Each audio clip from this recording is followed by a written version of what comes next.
Hey, architecture firm owners and emerging leaders.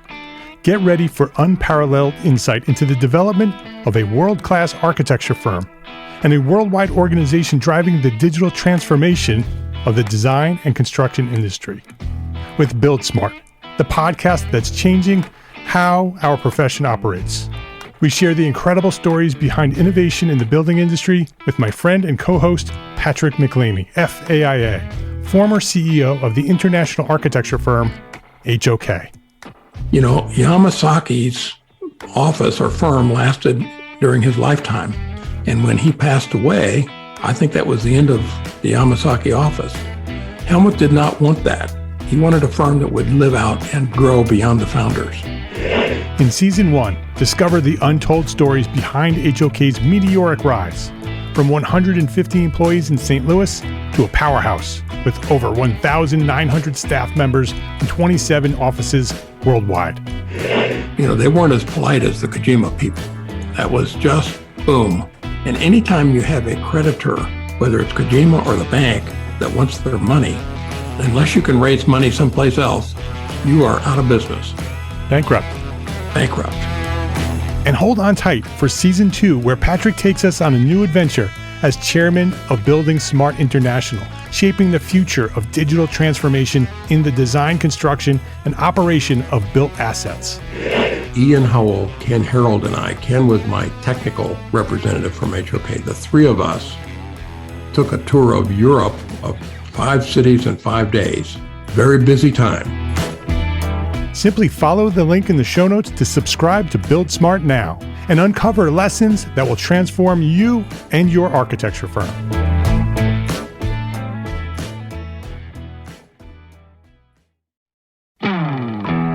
Hey, architecture firm owners and emerging leaders. Get ready for unparalleled insight into the development of a world-class architecture firm and a worldwide organization driving the digital transformation of the design and construction industry. With Build Smart, the podcast that's changing how our profession operates. We share the incredible stories behind innovation in the building industry with my friend and co-host, Patrick McLeamy, FAIA, former CEO of the international architecture firm, HOK. You know, Yamasaki's office or firm lasted during his lifetime. And when he passed away, I think that was the end of the Yamasaki office. Helmut did not want that. He wanted a firm that would live out and grow beyond the founders. In Season 1, discover the untold stories behind HOK's meteoric rise, from 150 employees in St. Louis to a powerhouse with over 1,900 staff members and 27 offices worldwide. You know, they weren't as polite as the Kojima people. That was just boom. And anytime you have a creditor, whether it's Kojima or the bank, that wants their money, unless you can raise money someplace else, you are out of business. Bankrupt. And hold on tight for Season 2, where Patrick takes us on a new adventure as chairman of Building Smart International, shaping the future of digital transformation in the design, construction, and operation of built assets. Ian Howell, Ken Harold, and I, Ken was my technical representative from HOK. The three of us took a tour of Europe of 5 cities in 5 days. Very busy time. Simply follow the link in the show notes to subscribe to Build Smart now and uncover lessons that will transform you and your architecture firm.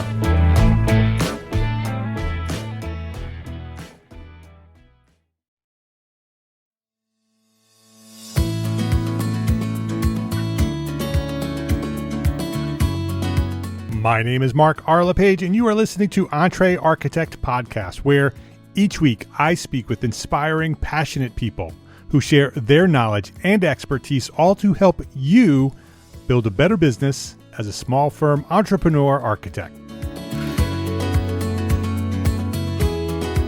Ileana Schinder, welcome to Entre Architect Podcast. Happy to be here, Mark.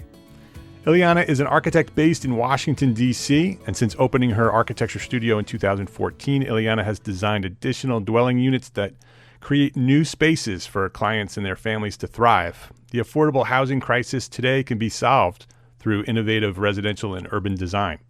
Family models have evolved, society has reframed the role of cities, and ongoing urban realities demand opportunities to create housing for all, from first-time homeowners to retirees. Ileana's new book, Housing for Humans, navigates the design process of new housing and explores ideas that can be implemented from the suburbs to cities through history of urban design, zoning regulation, and with emphasis on the human side of housing. Ileana highlights the role that home plays in society today. And I'm really looking forward to this book. I'm looking forward to reading it, and I'm really looking forward to diving into it here on the podcast. Ileana, it's great to have you here at Entre Architect Podcast.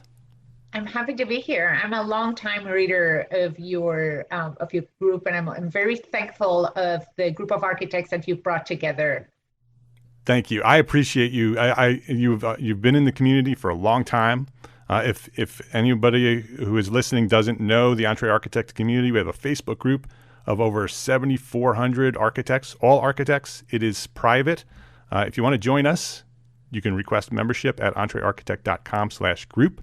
Ileana has been a member of that community for a long time, probably actually part of the community, the Entre Architect community at large, probably before the Facebook group. I recognized your name from a long time ago, and so you've been part of our community for a long time. Before we jump into talking about you and the book and the things that you're doing, I'd love to learn more about you as an architect. What inspired you to become an architect? Maybe even who influenced getting you to where you are today? What's your origin story? So I've had a lot of very, very positive influences that shaped me as the architect I am today.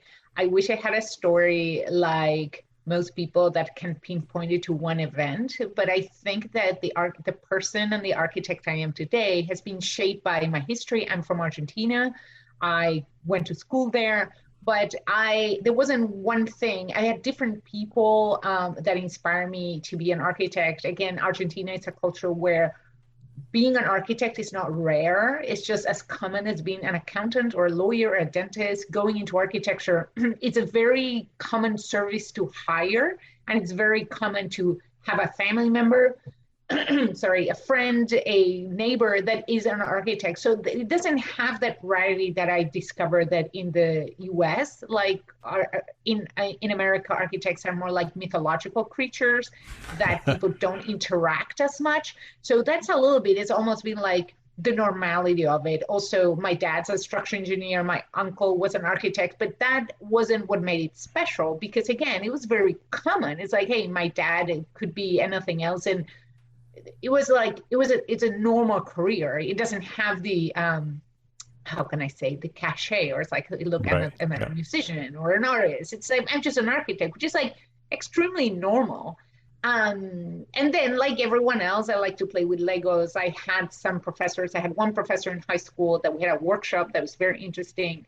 But again, it's kind of, it's kind of a turn of idea to say like, I've always liked it. I think I was good at it. And also as in school, I had excellent professors that kept me inspired. As I worked in my career, every boss I've had like helped me become more engaged about learning and sharing. And I worked with different firms that they did from residential to urban design, science and tech, higher ed, and every one of them sort of shaped the person I'm today and how I run my own business. I opened my firm in 2014 doing just kitchens and doing anything I could get my hands on. And the shape and the type of clients change, and I started being demanded by what is my typical client now, which is not typical in the sense of, mom, dad, 2 kids and a dog. Right. And I think that sort of open-minded helps me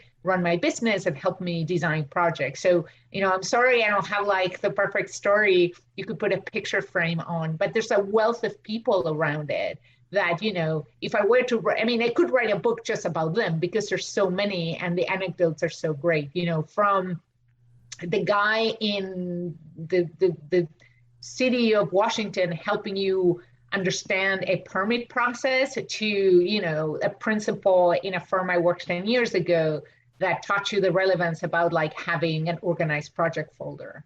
I I couldn't exclude anyone. And, dealing with contractors every day, the relevance about like, not having specs separate from drawings, which is a different way to draw, they all help me understand the work I do better. So you today, do you primarily focus on residential architecture? Yes, I do mostly residential. And I work with mostly renovations and, again, additional dwelling units. Part of those renovations, some of them convert in new housing. Washington, D.C., I'm not sure how, where are you, Mark, at? What city? I'm currently based in Charlotte, North Carolina, but I grew up and was raised in most of my adult life in the New York metropolitan area. Right. I mean, very similar to the New York area. Washington, D.C. is extremely built out. So there are very, very few empty lots. I don't think I've ever seen any. The most you can get close to new construction is a developer goes and knocks it down and then put a spec house, and that's the end of it. All my clients, I mean, we do some like extremely gut renovations, but the main challenge of my job, which I love, is people that don't have time, don't have money, or don't have space, or they don't have any of those, and they call me to see what to do. So that is what I love, the dynamic of the type of job. I love the sometimes like, trying to help people with design ideas without actually expecting them to solve it through a building. Many times like, hey, I'm going to have another baby and I need to figure out another bedroom. It's like, well, we're going to try to squeeze out here and with just drywall, you can do it and this will improve your quality of life. Or we need more storage, or, do this and it'll be good for like a few years and then you'll change it again and you don't go bankrupt. I love to bring design to wherever people need it and not just to think, oh, you need a capital A architect to solve a capital C, a capital H house that we can't afford because we don't have the capital M money. So it's like when you take all that out, it's like, well, can we as architects get to solve housing problems with what we have and not what we wish we had? I mean, luxury housing is awesome. Like, I wish I had a lot more of those clients. I have a few because like the design skill, I think it's there. It's just like somehow, one person invites a bunch of friends for dinner and you design their kitchen and then, they all call you and then, the guys from daycare. And it's just like now it has become like complete craziness with the referral machine. Yeah, that's a very important market. That we call them, because that was the same market we did in New York. My wife and I are both architects. It is very similar. Like me. My husband's also an architect, so we could commiserate. Yeah, exactly. And the markets are very similar between Washington, D.C. and New York, and the metropolitan area around New York. We were in Westchester County, north of New York City. And it's all built out. It was all built out in the 30s and 40s. It's pretty old stock.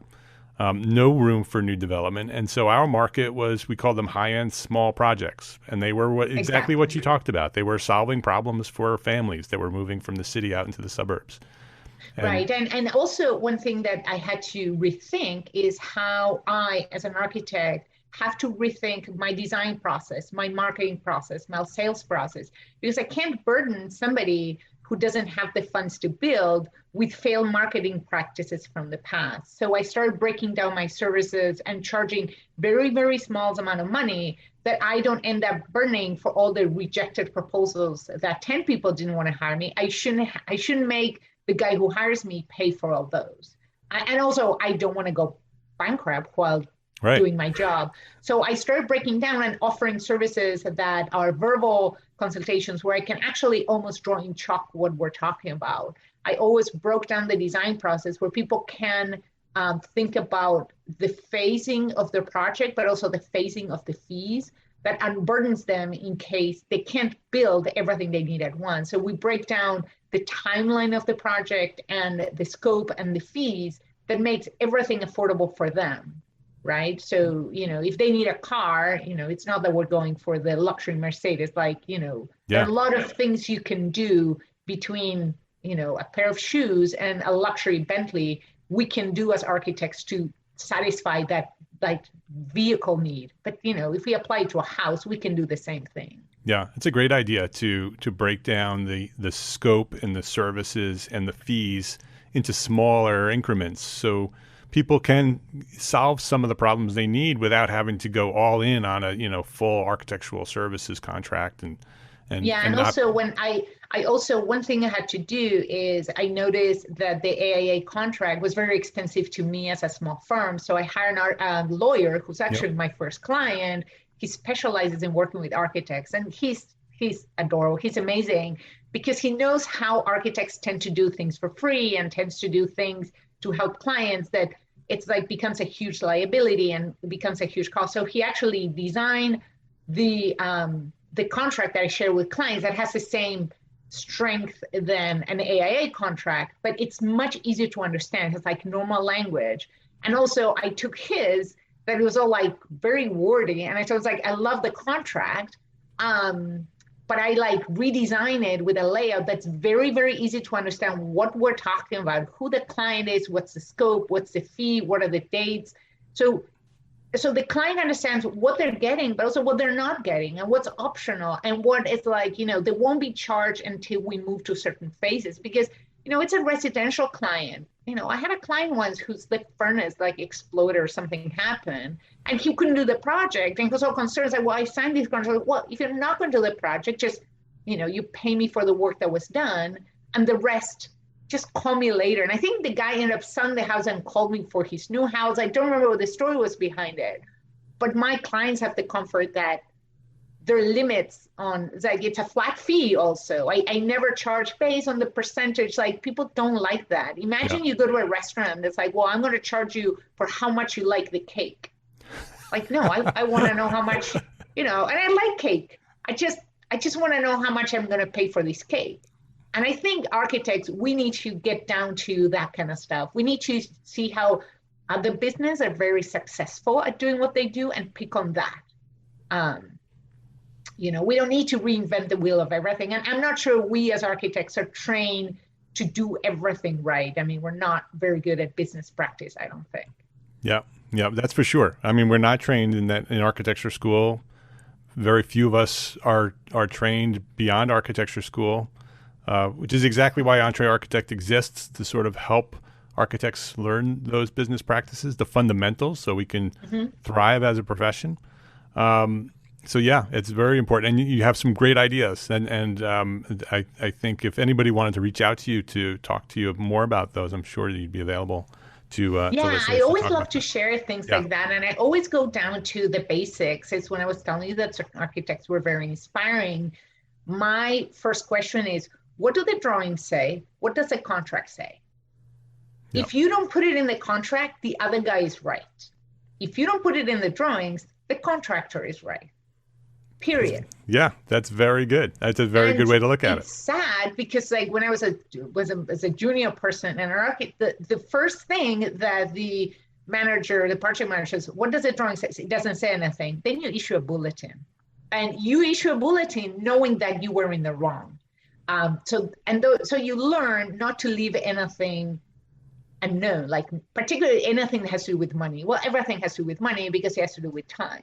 Right. So if you didn't tell a client you were not going to be available for construction administration, where does it say you're not available? Where does it say how much it's going to cost them? So a lot of my clients, the way that I can deliver these small projects is to break down is to draw them in a way that they can manage the construction administration without me. And everything is off the shelf. So they can go to my design, they can go to IKEA and tell the IKEA guy, sell me this kitchen. And I know the cabinets work. And we have to come down from saying, oh no, this idea. But it's like, my house is all IKEA. There's a reason I have small children, things break, furniture changes a lot. So we just start seeing our clients as we see our own life. Like not everyone can buy like modern leather furniture. I don't have it, but and we start working with normal products. I always come down to, I'll never forget the day that Michael Graves launched his product line in Target. I was the first one. I bought everything. I didn't have a lot of money then. So I ended up buying like the toaster and utensils and it was a spoon. I still have it. I love it. I have 2 spoons and I take care of that one. And it's beautiful and the handle is beautiful. And it was $5. Can we provide how can we as architects give ideas like Michael Graves gave to a ton of buyers, including myself, but depending on the house. Like when I go, I charge for consultations, which is a lot of people. It's like, I don't do that. Well, I charge for consultations because I know when I walk out, people can do a lot with the ideas I give them. Right. Right. And that's part of the philosophy of breaking down your services to these smaller increments. And so even that initial consultation is going to be of value, and there's a cost to that value. Let's take a quick break to say thank you to our sponsors for their support of this episode. This episode is brought to you by FreshBooks. There's a lot to love about being an entrepreneur architect, right? But trying to figure out your financials on your own is not one of those things. Luckily, there's FreshBooks, the all-in-one accounting solution that's built for business owners like us. FreshBooks takes all the not-so-fun parts of running a business, from building and tracking invoices to managing online payments to organizing expenses, and automates them with features like the new digital bills and receipt scanner, saving you up to 11 hours per week in the process. 11 hours. FreshBooks has your back at tax time too. It's almost tax time. With a ton of reports to choose from, you'll know exactly where your business stands, and you can easily hand the keys over to your accountant so they can take over when it's time to reconcile everything for the year. Try FreshBooks. Try FreshBooks for free for 30 days. No credit card required. It's free. Go to freshbooks.com/architect. freshbooks.com/architect to get started today. That's freshbooks.com/architect. So, what will you do with your 11 more hours each week? This episode is brought to you by arcat.com. If you haven't used Arcat's Spec Wizard before, now is the time. Spec Wizard is a patented tool that allows you to specify a product in just 3 simple steps, all for free, without even registering. Completely accessible, completely free. Step 1, research and find the right products for your project at arcat.com. That's ARCAT.com. Step 2, use the Spec Wizard tool to select products and options. Right? Simple. Step 3, generate a complete 3-part CSI or CSC specification based on your selections. That's it. A complete 3-part specification in an instant with Spec Wizard. Again, Spec Wizard is free to use and requires no registration, no payment, no email, none of it. It's free. Just head over to arcat.com and try Spec Wizard today. Spec Wizard at arcat.com. That's arcat.com. ARCAT.com. Please visit our sponsors today and thank them. Thank them for supporting you, the EntreArchitect community. It's the cost of 2 hours because it's a 1-hour consultation and then the driving back and forth. But I also credit, so if it's an immediate credit of the proposal. But a lot of people, particularly realtors, hire me because there are technical issues they don't know. It's like, hey, what's this basement missing to be an apartment? How much it's going to cost? So we do a walkthrough. We look at all the technical things, and for them, it's another expert they bring in, right? And not the inspector, right? It's like, hey, the windows are missing, the electrical, the infrastructure, and it's all information the client needs to know before putting a bid on a house, how much money they need to invest to do the work they want to do. So to them, it's extremely valuable. And I think that as architects, we need to know that we are valuable, not just for, the luxury home that, it's going to cost, $400,000, Where are all the architects that will do designs for people that don't have $300,000 for construction? I don't think we're too many of those. And it's a big market, and we made a lot of money doing the work we did. And so there is, if you build the business that way and you build the systems that you need to run a business like that, it's a market and there's lots and lots. There's a lot of work. There is a lot of work. Since I opened my business in 2014, my business has been growing between 20 and 30% every year. Yeah, fantastic. It's a lot. And to the point where now I need to make a big decision to see if I hire more people, if I stay where I am, because of personal reasons. I have small children, the pandemic and everything. I don't have the capacity to work more.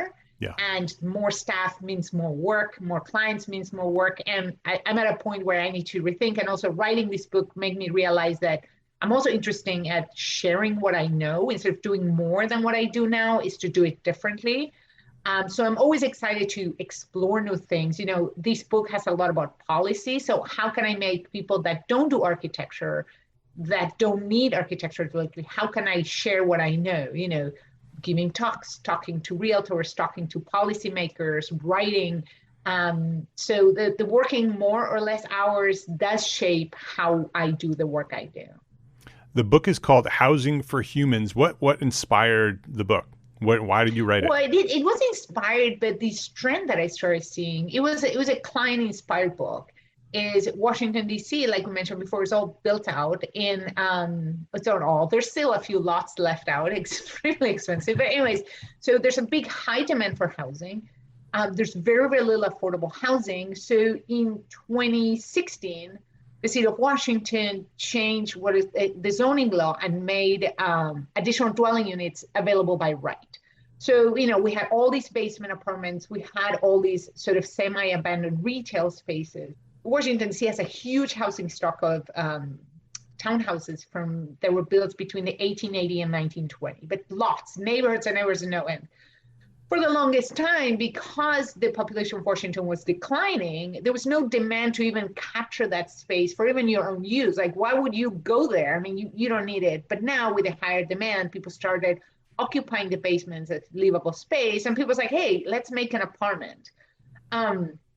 So they were like ghost apartments. They started being created, but without all the technical infrastructure things that mean safety, like egress and smoke detectors. And right. So they were like, the apartments were there, but not legal, but the demand was there. So the city just said, oh, you know what? If you have a house in Washington, D.C., you have the right to create one more dwelling under some conditions, one more dwelling, no questions asked. I mean, yes, you know, respecting zoning, all that kind of stuff, but it's like, you don't need to ask for permission. And that was huge change because people started slowly saying, okay, but then the city started demanding you need proper drawings. You can't just throw a wall, throw a stove and say that's a house. Because when we go inspect it, we're going to make you fail because of it's not. So I saw one of my first client was a basement conversion that somebody had been living there illegally. They bought the house and was like, we don't need this space. We're going to make it. So we did that. Then another one that was like an old retail, they have a certificate of occupancy in a neighborhood that's beautiful. And then there's kind of a ground floor basement in the corner. So we turned that. And then one after another, and then it was like a flood. It was like, oh, you did that basement for that guy. Now I want it. So it was also working with the city to say, okay, what does it mean, a set of drawings? And then the next person, so more corrections. So we started building up on the feedback we would get from the city. And in about, I would say 2018, 2019, the idea of an additional dwelling unit became like a normal thing, had to stop explaining what it was. People knew what they wanted.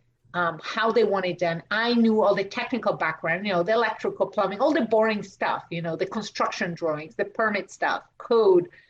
But people really want to know the details of what needs to be done for these to be legal.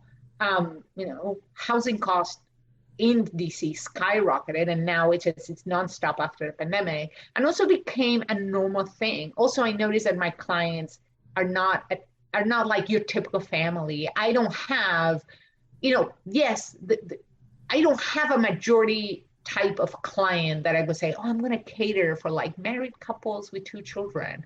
My clients are the guy who just bought the house and wants to bring in his relative to live in the house, and they're all pitching in for the money, or have the retired family who has the kid that's coming back from college, and they plan for some, have other clients that they plan to, they're building a backyard house and they plan to retire there because they're European, they plan to move back and forth. So the idea of housing being a particular need, it's not like I have this house, you know, I'm going to live here from when I retire to like I go to a retirement home. So we start looking at residential space as like more flexible, like what can it do for you? in what stage you're in life. So that the book was inspired by that, because it was like, okay, a lot of people are curious about space, curious about their house. Like, how do I explain to them in normal terms? And a lot of what I say in the book is like same 10 sentences I keep repeating with my clients. Like when you have to explain a client prefab versus traditional construction, it just, in a few pages, I explain to them why when you see these videos online, oh, so cute. Well, that costs you double per square foot and you end up with the same house. And this is why it's so expensive. This is why certain things are gimmicks that you shouldn't fall for. I'm not saying that everyone should have an additional dwelling unit in their house, but I'm just telling them, look at your house with a more open mind. You know, the house you have, you know, so I want this to be my forever home. Well, nothing is forever. Our own lifestyle is not forever. Our own tastes, our jobs, ourselves, we're not forever. So how do we make sure that we're designing a home that works for today and for anticipated needs, but we don't think about, you know, the market. What does the market says about how many bedrooms I should have? I should have walk-in closets. Well, no, you don't need, like, nobody needs what the market says people need. So the book was inspired by that, but it's like, how do we make a house that works for you? Yeah, what a great concept and a great idea to write a book that obviously reflects our current society, the current zoning changes, all these things that are happening, the demand for housing and the flexibility and the new uses for housing. Certainly the pandemic has influenced much of the way we're changing the way we're living today. And so it's a great opportunity to write a book for our potential clients and people who are curious about how they can maximize the use of their homes. It also sounds like it would be a great book for architects, for our community to also have and read and have that information available for their clients. That's right. I mean, one thing I'm interested about is like, who do we work for? Who is our client? Do we know who's our potential client? Are we still expecting the guy who comes with a big checkbook, ready for us to do whatever we fantasize in school about? But that client doesn't exist. And if it exists, there are like 50 other architects fighting for that and taking down the fee and, like, you know, and staying till 3 a.m. And so it's like, who are the clients that need our services and how can we serve them? One thing I notice is I always love it when, like, people talk about the census. It's like, you know, the like social data. Like who we are as a country now. I know I'm an immigrant. I'm from Argentina. English is my second language. It's like very basic data. But every time the census come up, it's like we are a more culturally diverse country than ever. I notice with my client, I mean, Washington DC is particularly diverse when it comes to immigrant and people from other cultures. But I notice that my clients from like Indian origins and Asian origins, they always consider the larger family as part of people that will occupy the house. So you need to, as an architect, you need to consider how we're going to distribute bedrooms. Do they all to be clustered together, or how about we distribute them in the house to reflect the closeness of their family without losing privacy?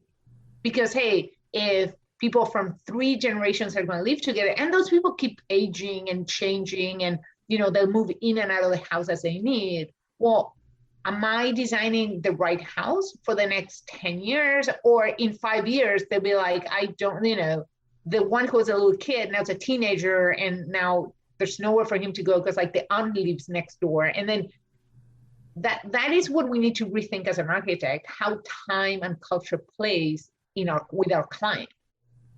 How is the book structured? The book is structured. I have it right here. I know it's a podcast, so you can't see the cover. The book is structured. So there's a lot of background information. I notice it's inspired how questions come up when I talk to a client. Of course, it's 130, 160 pages versus, you know, a phone call that I would have with a potential client. But it explains a lot of background. It explains chapters based on how families have evolved, how zoning shapes housing, how affordability shapes housing. So it doesn't attack the idea of additional dwelling units as a topic, but it gives a social, financial, and urban context to explain why additional dwelling units are so popular and so needed. So I'm not going to I don't like, raise my hand and say everyone should have this, but it explains why they're necessary. Why I know that in some cities and some neighborhoods, particularly like near where I am, they're very controversial because people have an idea of what density is. But the book explains what those things mean when it comes to people, and not just when it comes to like an abstract concept.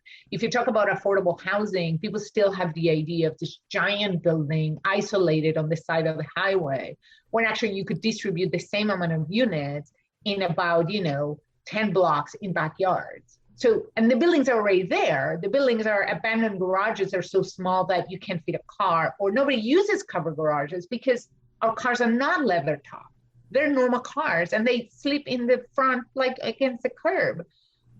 So the idea is demystifying what we hear and what we see every day, and start paying attention when we talk about that there's no places for the elderly to live in the urban context. Why do they have to live like outside of the Beltway? Here in DC, it's like outside of the Beltway. It's like, where you get like retirement communities, stuff like that. Well, because there's no affordable housing within our current context. So I give a lot of context and say, well, this is why housing needs to change.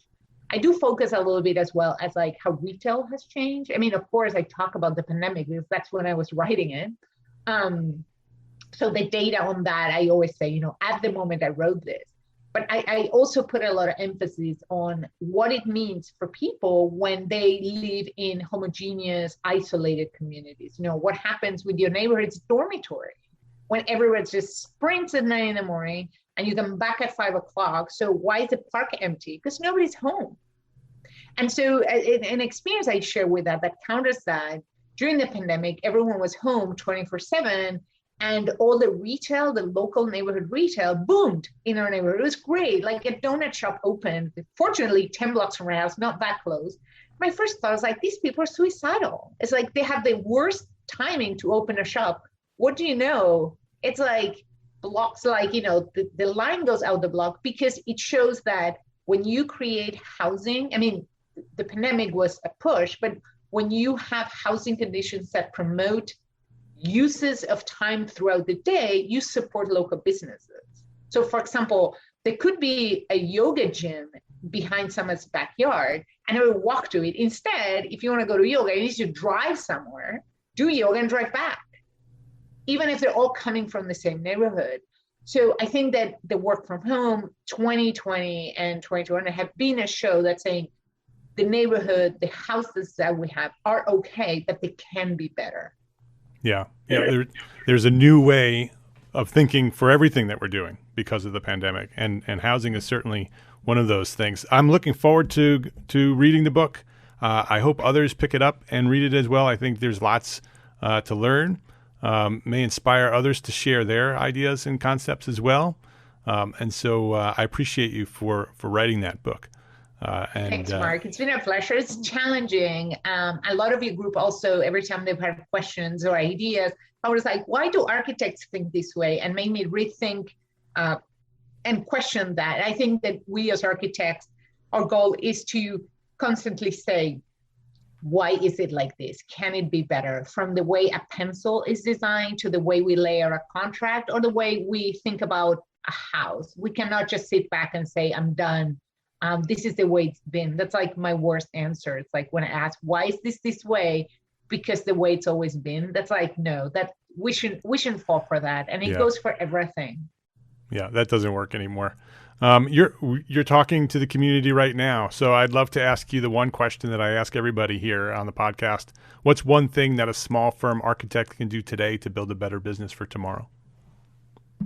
To question if we are serving the right people the way they need to be served. And when I mean serve, it's not just cater to them, but to inspire them to think about their own life, the way they want to live it differently. Not every client needs an architect, but every client needs a better life. And if that life can be built through architecture, that's wonderful. But it also needs the strength and the open-mindedness to say, we need to look at this problem differently. We need to design the solution that they need through architecture, through interior designs, through business, and we must be able to show that we are designers at heart.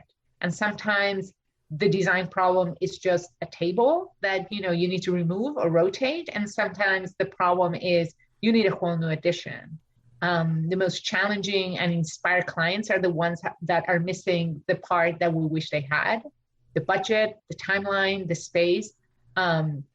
We can't just expect to solve the easy problems only. That I think that the most successful architects are the ones that I call them the ones that are in the mud, the ones that, hey, you show up on site and you didn't expect things to be the way you wanted, the way that somebody assembled things a little bit differently, how you solve that. That is why clients love us or hate us, how much we care to solve problems.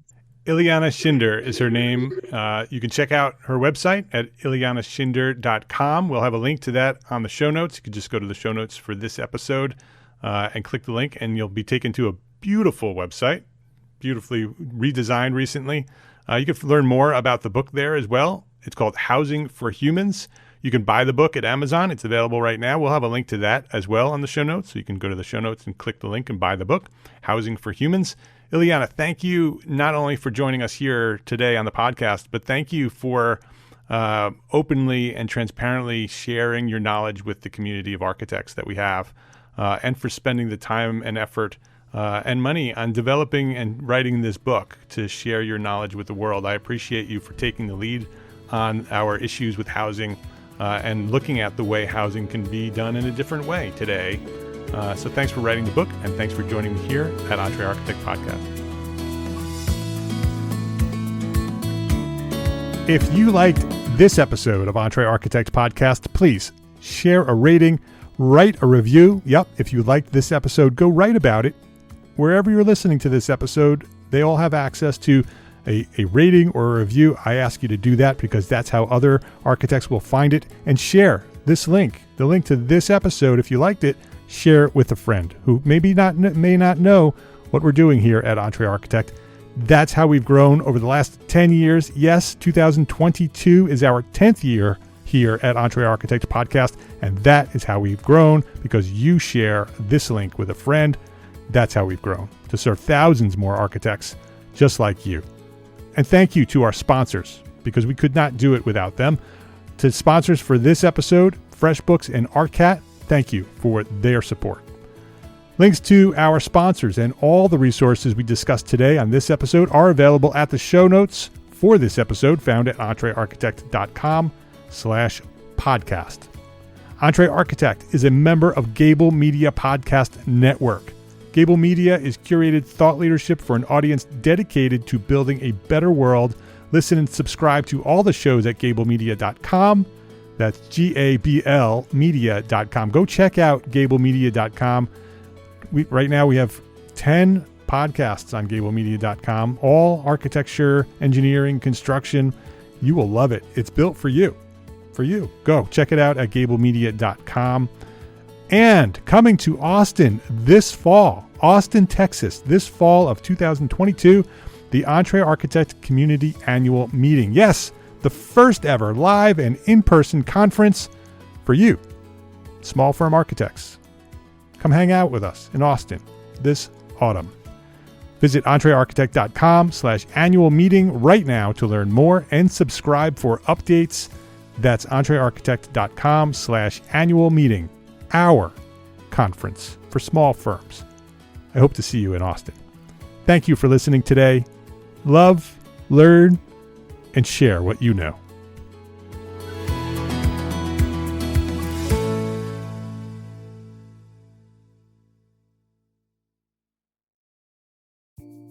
Imagine earning continuing education credits while doing exactly what you're doing right now.